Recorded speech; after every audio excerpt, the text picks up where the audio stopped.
Կիբեռանվտանգության ոլորտի 250-ից ավելի մասնագետների եւ ուսանողների մեկ հարկի տակ է հավաքել ամենամյա Capture the Flag մրցույթը։ CTF-ը, որը հայերեն անվանում են գրավիր դրոշը, դա միջազգային ֆորմատի հաքերների մրցույթ է, որի հիմնական նպատակը ոլորտի զարգացումն է, այսինքն հետաքրքրությունը ավելի շատ մեծացնել երիտասարդների մոտ ոլորտի հանդեպ եւ մասնագիտության հանդեպ։ Սա է Հայաստանը, որ ձեռնարկությունների ինկուբատոր հիմնադրամի կիբեռանվտանգության նախաձեռնությունն է, դա իրականացնում է արդեն 6-րդ անգամ։ Խնդիրները շատ նման են իրական աշխարհում իրականացվող խարդախություններին։ Միջոցառման գործընկերներից են ID բանկը եւ Իդրամը։ Ընկերությունների համար առաջնային է հաճախորդների տվյալների ու ֆինանսական միջոցների հուսալի պաշտպանությունը։ Բանկը, որ ամբողջությամբ թվային է, շատ կարևոր է, որ լինի անվտանգ։ Եվ իրենց աջակցությունը նաև վկայում է նրա մասին, որ կարևորում են այս ոլորտը, կարևորում են իրազեկումը, մասնագիտական զարգացումը։ Ինձ թվում է բանկի համար էլ է հետաքրքիր տեսնել այս մասշտաբի մասնակիցներ եւ հետագայում ինչու՞ չէ, նաև իրենց համար հետաքրքիր կարող է լինել աշխատակիցներ, ներգրավել այս ոլորտում։ Ստացին, գնաց։ Մեկնարկը տրված է մասնակից թիմերը 24 ժամում պետք է լուծեն կիբեռանվտանգության գործնական առաջադրանքները, չեզոքացնեն վիրուսներն ու վնասակար ծրագրերը, վաստակեն միավորներ ու գրավեն դրոշներ։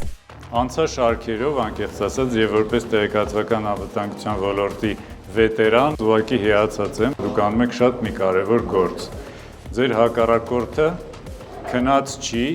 զարգանում է ամեն տարի, ամեն օր աշխատում է իր վրա, իսկ վստահ եմ, որ դուք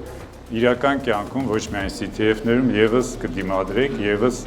քեջ կանեք իրանց ֆլագները, որոնք որ կտեսնեք։ Թվային բանկինգի աճի ֆոնին կիբերհարձակումները բազմապատկվում են ID բանկը լինելով մեր երկրի թվային բանկինգի առաջատարներից մշտապես ներդրում է կատարում անվտանգության համակարգերում, ապահովելով տվյալների բարձր պաշտպանություն։ Թվային բանկինգի աշխարհում շատ զարգանում են ճարագործությունները։ Հակերները տարբեր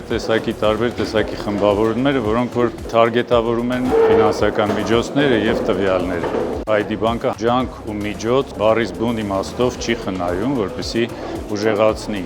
բանկի կիբեռանվտանգության ֆասիլիտիները, բաժինը, տեխնիկան, ֆինանսական միջոցները եւ այլն։ Այսօր կարող եմ ասել, որ արդեն մենք հասել ենք այն նպատակին, որ գրեթե բոլոր ռիսկերը նվազեցվել են, բայց չենք հանգստանում ու նման միջոցառումները եւս հանդիսանում են դրա ապացույցը։ Մենք օժանդակելու ենք նման երիտասարդներին, օժանդակելու ենք կրթական ծրագրերին եւ սպասում ենք նաեւ իրենց կողմից ներգրավումը մեր աշխատանքներին։ Մենք մշտապես հավաքագրում ենք լավ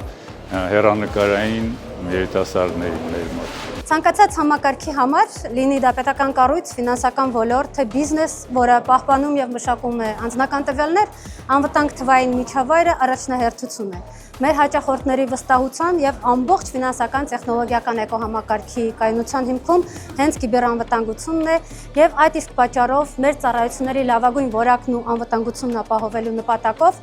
մենք պարբերաբար իրականացնում ենք մեր համակարգերի վերազինումը եւ տեխնիկական թարմացումը։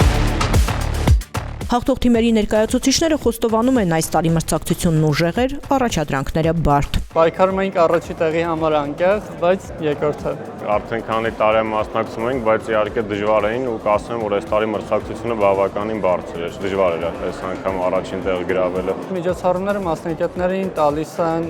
ավելի շատ թիմային աշխատանքի ներգրավում, փորձի փոխանակում։ Նոր բաներ կան, մենք էլ ամեն անգամ սովորում ենք ինչ-որ նոր բաներ։ Առաջին եւ երկրորդ տեղերը զբաղեցրած թիմերը նույնն են, նրանց գերազանցել դեռևս չի հաջողվում։ ID բանկը եւ Իդրամը հաղթող թիմերի մրցանակների հովանավորն են։ Մրցանակները հաղթողներին տրամադրվեցին ID Coin-ներով, դրանցով կարելի է վճարել 25,000-ից ավելի վաճառակետերում, որտեղ կա Իդրամով վճարման հնարավորություն։ Ուժեղագույն 3 թիմերի մրցանակներից բացի ID բանկը եւ Իդրամը պարգևատրեցին եւս 2 թիմի՝ իրենց առաջադրած խնդիրը լուծողին եւ ամենաարագ թիմին։